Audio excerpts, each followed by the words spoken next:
எத்தனையோ வழக்குகள் போட்டு பார்த்தீங்க, என் மீதும் வழக்கு போட்டீங்க. எடப்பாடி பழனிசாமி நெடுஞ்சாலைத்துறை அமைச்சராக இருக்கும்போது, முதலமைச்சராக இருக்கும்போது வழக்கு போட்டீங்க. நீதிமன்றத்துக்கு வந்தது. யார் வழக்கு போட்டார்களோ அவரே திருப்பி வாங்கன்னு சொன்னோம். நான் நடத்துறேன்னு சொன்னேன். நான் வழக்கு நடத்துறேன். நீ வழக்கு போடுவ, ஊரு புறம் பேசுவ, அவதூறு பிரச்சாரம் பண்ணுவ, சட்டமன்றத்தில் பதிவாகி இருக்குது.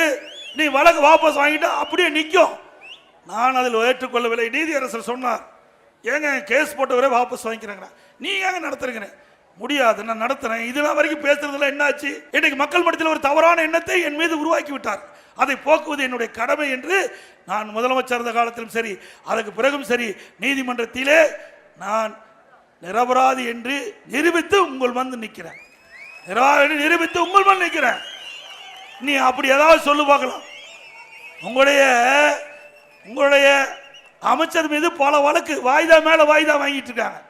வாய்தா மேல வாய்தா வாங்கிட்டு இருக்காங்க. இன்னும் உச்ச நீதிமன்றத்தில் இன்னும் கடுமையா விமர்சனம் செய்யறாங்க திமுக அமைச்சர் மீது. அவள் கேஸே நடத்தாம பல ஆண்டுகள் இழுத்தடிப்பதற்காக இந்த அரசு செயல்படுது என்று உச்ச நீதிமன்றமே கொட்டு வச்சிட்டு. ஆக அண்ணா திமுக பொறுத்த வரைக்கும் எந்த காலகட்டத்திலும் யாருக்கும் பயப்படுறது கிடையாது. ஒன்றே ஒன்று, மக்களுக்கு தான் தலை வணங்குவோம் அண்ணா திமுக.